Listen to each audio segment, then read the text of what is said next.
सो hi everyone, कैसे हो आप लोग गाइस। सो गाइस, आप लोगों को यार पता है कि रिएक्ट डेवलपमेंट एक बहुत ही बड़ी चीज़ है। अपने आप में रिएक्ट डेवलपर बनना एक बहुत बड़ी चीज़ है। देखो, फ्रंट एंड डेवलपमेंट करना तो बहुत ईजी होता है। अगर आप एचटीएमएल सीएसएस और जेएस भी अगर आपको आ गया तो फ्रंट एंड डिजाइन कर सकते हो। बट अगर आप चाहते हो कि आपको एक नेक्स्ट लेवल का एक फ्रंट एंड डेवलपर बनना है, आपको 2 चीज़ें सीखनी पड़ती हैं, 2 में से 1 चीज़ सीखनी पड़ती है। या तो आप रिएक्ट सीखो या तो आप एंगुलर सीखो, ठीक है? अब रिएक्ट और एंगुलर क्या होता है, इसमें मैं डिफरेंस की बात नहीं करूँगा। जो आज के टाइम में सबसे ज़्यादा पॉपुलर है, जिसको हम बोलते हैं रिएक्ट। तो रिएक्ट एक ऐसी हमारा लाइब्रेरी है जावास्क्रिप्ट का, जिसका यूज़ करके हम बहुत ही डायनामिक और बहुत ही तगड़े लेवल का एक फ्रंट एंड यूआई लिख सकते हैं, ठीक है? तो आज के इस वीडियो में हम बात करने वाले हैं कि रिएक्ट डेवलपर हम कैसे बन सकते हैं और रिएक्ट डेवलपर बनने के सारे प्रोसेस क्या है। इस वीडियो में आपके साथ मैं एक पीडीएफ शेयर करूंगा, उस पीडीएफ को आप डाउनलोड करके अपने पास भी रख सकते हो और टेलीग्राम के अंदर वो पीडीएफ मिलेगा। और उस पीडीएफ में मैं बताया हूँ कि रिएक्ट को कहाँ से स्टार्ट करना है। अगर आपको रिएक्ट सीखना है, रिएक्ट डेवलपर बनना है, तो क्या क्या चीजें आपको पहले आनी चाहिए, फिर आप रिएक्ट में क्या क्या सीखना है, रिएक्ट में कितनी टॉपिक्स इंपॉर्टेंट होती हैं, कौन कौन से मेन टॉपिक्स होती हैं, सारे कुछ इस वीडियो में हम डिस्कस करेंगे इस पीडीएफ के अंदर। तो डिस्क्रिप्शन में लिंक है पीडीएफ का, आप जाके वहां से डाउनलोड कर सकते हो, ठीक है? तो अभी तक अगर आप चैनल को सब्सक्राइब नहीं किए तो यार सब्सक्राइब करके रख लो, क्योंकि ऐसे इंपॉर्टेंट अपडेट्स मैं आप लोग के लिए लेके आता रहता हूँ, ठीक है? तो सबसे पहले देखो, मैं आता हूँ अपने इस पीडीएफ में सेक्शन में। तो यहाँ पे आपको दिख रहा है जो मेरा पीडीएफ है, हमने यहाँ पे लिखा है रिएक्ट डेवलपर रोड मैप 2025, ठीक है? देखो, रिएक्ट डेवलपर बनने के तो बहुत सारे वीडियोस आपको यूट्यूब पे मिलेंगे, बट ऐसे एक एग्जैक्टली जो रोड मैप होता है, एक जो वन बाय वन स्टेप का रोड मैप होता है, बहुत कम लोगों के पास होता है, ठीक है? तो इस वीडियो में देखो, सबसे पहला जो हमारा इम्पोर्टेंट चीज होता है वो होता है प्री रिक्विजिट। अब प्री रिक्विजिट मतलब क्या होता है, जब भी आप कोई टेक्नोलॉजी सीखने जाते हो, चाहे वो आप जावा सीखो, चाहे आप पाइथन सीखो या कोई भी चीज सीखो, तो आपको कुछ प्री रिक्विजिट होती हैं। तो वैसे ही रिएक्ट सीखने के लिए हमको कुछ चीजें पहले से पता होनी चाहिए। डायरेक्टली हम रिएक्ट के ऊपर जा भी नहीं सकते हैं, सीख भी नहीं सकते हैं। तो देखो, रिएक्ट सीखने के लिए आपको क्या क्या चीजें आनी चाहिए। सबसे पहला चीज होता है HTML5, यानी कि HTML में आपको कोड करना आना चाहिए। मतलब बेसिक चीजें अगर आपको पता है ना HTML का, तो वो भी चल जाता है, ठीक है? और CSS आनी चाहिए। CSS जैसे flash box, grid, media queries. Basically देखो, रिएक्ट एक हमारा एक तरीके से डायनेमिक चीजें होती है उसमें, ठीक है? जैसे कि ई कॉमर्स साइट आपने देखा होगा कि ऐड टू कार्ट में रखना, कार्ट से रिमूव करना, और बहुत सारी चीजें हैं, वो आगे हम डिस्कस करेंगे। बट आपको जो प्री रिक्विजिट है, आपको बहुत ही बेसिक नॉलेज होना चाहिए HTML, CSS एंड जावास्क्रिप्ट का, ठीक है? अब जावास्क्रिप्ट में आपको क्या-क्या चीज़ सीखना है। जावास्क्रिप्ट में जो ES6 वर्जन है ना, वो बहुत इंपॉर्टेंट होगा, क्योंकि उसी पे पूरा रिएक्ट आपका चलता है। सारी चीज़ उसी में होती है, जो फंक्शंस होते हैं, जो लेटेस्ट मॉडल तरीके से हम यूज़ करते हैं रिएक्ट के अंदर, जो फंक्शनैलिटीज़ ऐड करते हैं, वो सारे ES6 के अंदर आते हैं। तो ES6 अगर आपने अच्छे से पढ़ा तो रिएक्ट आपके लिए बहुत ईज़ी होने वाला है, ठीक है? तो उसके अंदर देखो, हमको पढ़ना पड़ता है जैसे कि लेट, कॉन्स और एरो फंक्शन। देखो, एरो फंक्शन बहुत इंपॉर्टेंट है। मैं आपको बता सकता हूँ कि ये बहुत ही इंपॉर्टेंट है। क्यों है? क्योंकि हर जगह हम फंक्शन बनाएंगे, कंपोनेंट्स बनाते हैं, कंपोनेंट्स के अंदर फंक्शन बनाते हैं, फंक्शन को कॉल करते हैं। तो हम एरो फंक्शन ज़्यादा यूज कर रहे हैं, क्योंकि बहुत आसान होता है इसको यूज करना, ठीक है? अब यहाँ पे देखो, टेम्पलेट लिटरल्स होते हैं। जैसे कि आपको पता होगा कि टेम्पलेट लिटरल्स एक तरीके से हमारा जो डेटा को कैसे हम वहाँ पे शो कराना है, डिस्प्ले कराना, उसको हम टेम्पलेट लिटरल का यूज करके करते हैं, ठीक है? और यहाँ पे डीस्ट्रक्चरिंग भी होता है जावास्क्रिप्ट ES6 के अंदर। तो आपको वो सारी चीज समझना पड़ेगा, आपको ये सारी चीज पहले आना चाहिए, ठीक है? नेक्स्ट यहाँ पे होता है स्प्रेड ऑपरेटर और रेस्ट ऑपरेटर। क्या होता है स्प्रेड ऑपरेटर? बेसिकली 3 डॉट से होता है, ठीक है? रेस्ट ऑपरेटर भी कुछ इसी के सिमिलर होता है, बट वो डिफरेंस आपको समझ में आना चाहिए कि यार स्प्रेड और रेस्ट होता क्या है। तो वो सारी चीजें आपको जो मिलेंगी ना ES6 के अंदर ही मिलने वाली हैं। प्रोमिसेस, एसिंक, एवेट, और यहाँ पे मैप फिल्टर, रिड्यूस, ये जो चीजें हैं, ये जो फंक्शंस हैं, मेथड्स हैं, ये सारा चीज आप लोगों को अच्छे से सीखना पड़ेगा, ठीक है? और उसके बाद आप जा सकते हो कहाँ पे, रिएक्ट के अंदर, ठीक है? अब रिएक्ट में क्या-क्या होता है, देखो रिएक्ट बनाने को तो बहुत ही ईज़ी होता है। रिएक्ट के जो आप यूआई बनाना है ना, वो बहुत आसान होता है। बट जो फंक्शनैलिटीज़ होती हैं, लाइक ऐड टू कार्ट हो गया, रिमूव टू कार्ट हो गया, ऐड बटन्स हो गए और कस्टमाइज़ेशन हो गया, ऐड टू बैग हो गया, बहुत सारी चीज़ें होती हैं रिएक्ट के अंदर।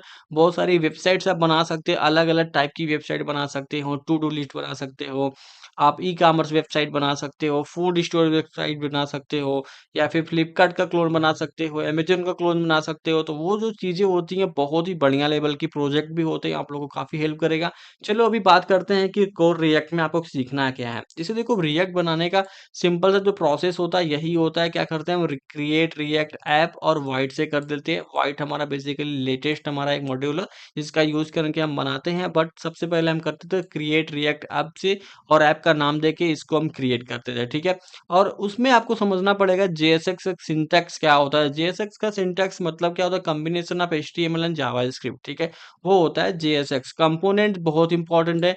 फंक्शनल कंपोनेंट ही हम ज़्यादातर रिएक्ट के अंदर यूज़ करते हैं। बेसिकली फंक्शनल कंपोनेंट बेस पे ही हमारा पूरा रिएक्ट चलता है, ये समझो आप, ठीक है?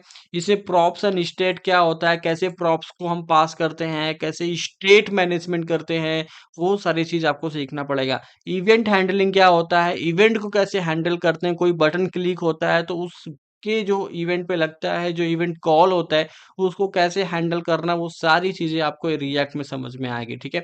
तो कंडीशनल रेंडरिंग क्या होता है, सपोज़ कोई कंडीशन कैटेगरीज़ अगर मैच करती है तो उसके सिमिलर कैटेगरीज़ दिखाना है, वो सारी चीज़ें हमारा एक कंडीशनल रेंडरिंग भी होता है। और लिस्ट एंड कीज़ कैसे काम करता है, use state and use effect काफ़ी इंपॉर्टेंट होता है।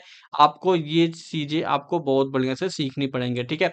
अभी देखो ये कोर है, रिएक्ट का ये कोर पार्ट है, इसमें आपको इतनी सारी चीज़ें सीखनी पड़ेंगी और बहुत ही आसान है, बहुत डिफ़िकल्ट नहीं है, बहुत आसान लेवल की चीज़ें आप वन बाय वन करके जाओगे तो ये सारी चीज़ आपको क्लियर होती चली जाएँगी, ठीक है?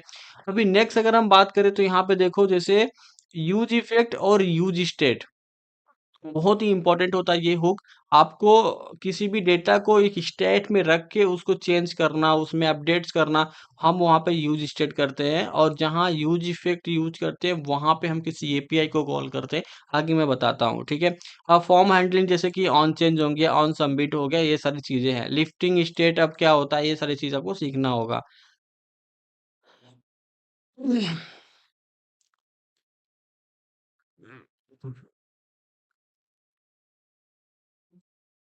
अब उसके बाद तीसरे नंबर पे आता है रिएक्ट राउटर। देखो रिएक्ट राउटर बेसिकली क्या होता है कि हमारा किसी पेज से दूसरे पेज पे जाते हैं तो वो एक तरीके से राउट्स होता है। मतलब एक तरीके से राउटिंग चेंज होती है तो उसको हम रिएक्ट राउटर के अंदर हम सीखते हैं, ठीक है? तो ये चीज़ आपको सीखना है, बहुत इम्पोर्टेंट है और बहुत ईज़ी है मैं आपको बोलूँगा।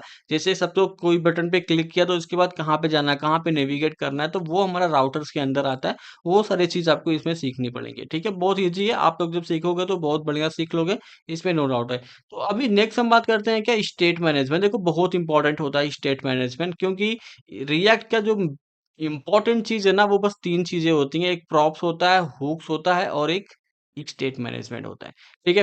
तो अभी इसके अंदर देखो कॉम्प्लेक्स यहाँ पे हम स्टेट बना सकते हैं, कॉन्टेक्स्ट एपीआई बना सकते हैं जिसके अंदर हम डेटा को स्टोर कर सकते हैं और वहाँ से हम क्या करते हैं सारे कंपोनेंट में हम पास करके यूज़ कर सकते हैं, ठीक है? अब मैं क्या बोल रहा हूँ आपको नहीं समझ में आ रहा होगा बट आप जब इसको पढ़ोगे तो आपको समझ में आएगा, ठीक है? अब यहाँ पे देखो अगर थोड़ा और एडवांस में जाना तो आप यहाँ से क्या कर सकते हो रिडक्स टूलकिट भी यूज़ कर सकते हो, ये ऑप्शनल है और अच्छा भी है, ठीक है? थोड़े जो ये जो आपको थोड़ी डिफ़िकल्टीज़ इसमें लगेगी ना इसी को रिड्यूस करने के लिए क्या करते हैं हम रिडक्स टूलकिट को यूज़ करते हैं, ठीक है?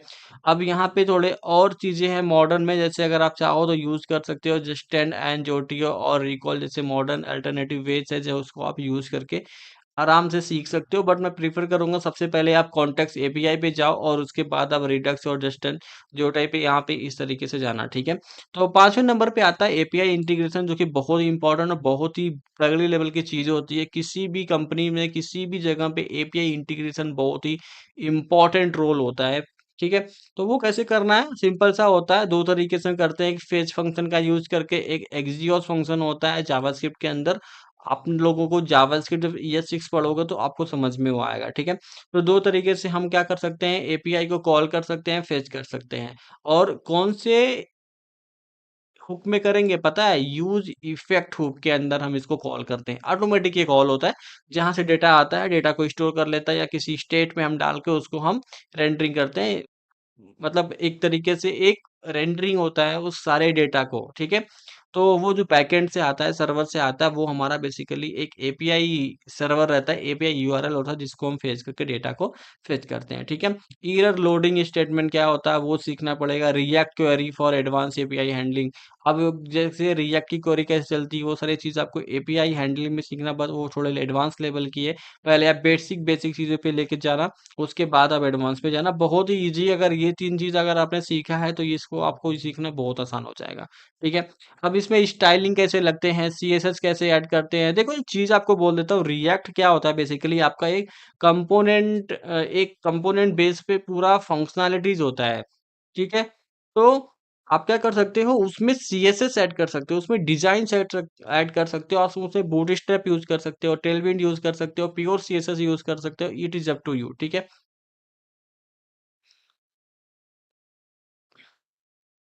और यहाँ पे देखो नीचे मैंने लिखा है टेलविंड यूज़ कर सकते हो, यहाँ पे सीएसएस, जीएस के अंदर जो सारी चीज़ें आप चाहो ना डिज़ाइन करने के लिए, वो सारी चीज़ आप यूज़ कर सकते हो, ठीक है? 7 नंबर पे यहाँ पे कंपोनेंट लाइब्रेरी, जैसे कि ये सारे लाइब्रेरी होते हैं जिसको आप यूज़ कर सकते हो अगर आपको ज़्यादा मेहनत नहीं करना, जैसे कि मटेरियल यूआई होता है यहाँ पे, और यहाँ पे सेंसिगन यूआई होता है, इसके बारे में मुझे नहीं पता है, बट मैंने यहाँ पे मेंशन कर दिया। कुछ एआई टूल्स होते, सॉरी यूआई टूल्स होते हैं जिसको यूज़ करके आप थोड़े अट्रैक्टिव आप डिज़ाइन बना सकते हो। रिएक्ट आइकन्स होते हैं जिसको यूज़ करके आप काफ़ी ज़्यादा बढ़िया लेवल का प्रोजेक्ट बना सकते हो, और लास्ट में एक चक्रा यूआई करके आता है, उसको भी आप यूज़ कर सकते हो। काफ़ी बढ़िया आपको यूआई प्रोवाइड करता है ये।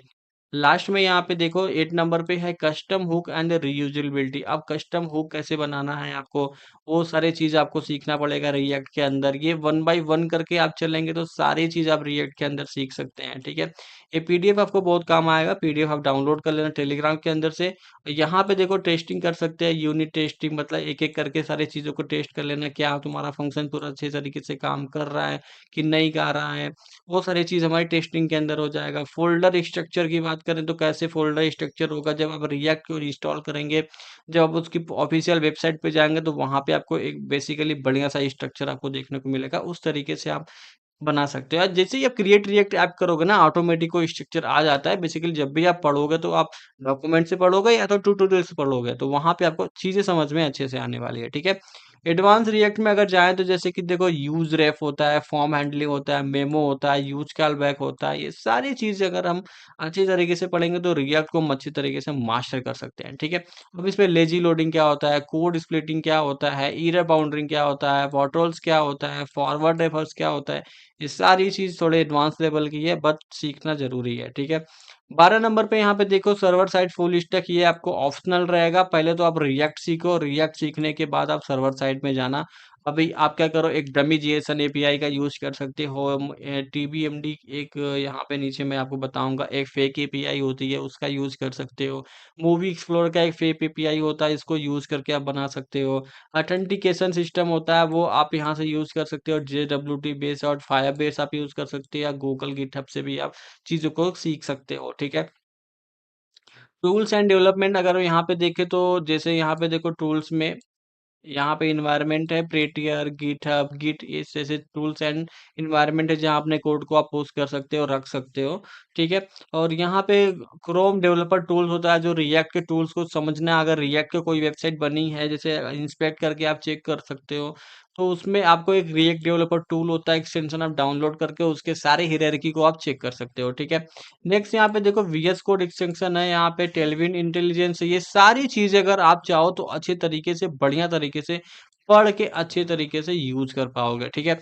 लास्ट में देखो जब इतनी सारी चीज़ अगर आपने पढ़ लिया है तो लास्ट में क्या करना होगा आपको, यहाँ पे बिल्ड रिएक्ट प्रोजेक्ट। अब देखो प्रोजेक्ट के अंदर आप लोगों को क्या बनाना है, जैसे कि idea to master the react, ठीक है? अब इसके अंदर आपको ई-कॉमर्स एप्लीकेशन बना लेना जो काफ़ी ट्रेंड चलता है रिएक्ट में। रिएक्ट में बेसिकली जितने भी ई-कॉमर्स वेबसाइट होती है ना, वो रिएक्ट के अंदर ही ज़्यादातर बनाई जाती हैं क्योंकि बहुत बनाना ईज़ी रहता है उसके अंदर, ठीक है? टू डू और टास्क मैनेजर आप बना सकते हो, चैट ऐप बना सकते हो, सॉकेट का यूज़ करके, फायरबेस का यूज़ करके बहुत ईज़ी होता है। ब्लॉग एंड न्यूज़ जब आप डायनामिक चीज़ों को चेंज कर सकते हो, अपने तरीके से बना सकते हो, यूज़ कर सकते हो। अगर आपको कोई प्रोजेक्ट चाहिए तो आप मुझे कमेंट करना, मैं प्रोजेक्ट भी बनाऊँगा। अगर आपको पूरा कोर्स चाहिए तो कोर्स भी मैं लेके आऊँगा। बट थोड़ा टाइम लग सकता है क्योंकि अभी मैंने अपनी पूरा एचटीएमएल का सीरीज़ भी कंप्लीट नहीं किया, जो मॉडर्न मैं बना रहा हूँ आप लोग के लिए। तो जल्दी-जल्दी, धीरे-धीरे करके सारी चीज़ें हम करने वाले हैं। और नेक्स्ट यहाँ पे देखो, मूवी एक्सप्लोरर ऐप बना सकते हो आप, टीएमडीबी एपीआई का यूज़ करके। बेसिकली यहाँ पे फेक एपीआई होता है, वहाँ से आप डेटा को फेच करके अपने प्रोजेक्ट में इम्प्लीमेंट कर सकते हो, ठीक है? और नेक्स्ट यहाँ एक और प्रोजेक्ट है, यहाँ पे आप एआई टूल्स बना सकते हो किसी भी इमेज को एनहांस करने के लिए। तो वो सारी चीज़ें आप रिएक्ट के अंदर कर सकते हो, बट इसके अंदर थोड़ा-सा आपको नोड.जेएस और मोंगोडीबी के बारे में सीखना पड़ेगा अगर एडवांस लेवल का कोई प्रोजेक्ट बनाओगे तो। तो आपको डमी डॉट जेएसएन होता है एक वेबसाइट, एक फेक डॉट जेएसएन होता है, एक टीएमडीबी मूवी के लिए होता है। बहुत सारे फेक एपीआईज़ होते हैं जो आप यूज़ करके अपने प्रोजेक्ट में अच्छे खासे प्रोजेक्ट भी बना सकते हो, ठीक है? तो आई थिंक ये वाला वीडियो आप लोगों को काफ़ी इम्पोर्टेंट लगा होगा क्योंकि रिएक्ट डेवलपर बनने के लिए ये सारी चीज़ें बहुत ही इम्पोर्टेंट है, ठीक है? इसको अच्छे से अगर आप फॉलो करते हो तो आप एक अच्छा रिएक्ट डेवलपर बन सकते हो और साथ ही आप अच्छे लेवल के प्रोजेक्ट भी कंप्लीट कर सकते हो, ठीक है? तो इस पीडीएफ को मैं टेलीग्राम के अंदर डाल दूँगा, वहाँ से आप डाउनलोड कर लेना। सो मिलते हैं अगले वीडियो में, तब तक के लिए बाय बाय। हुँ।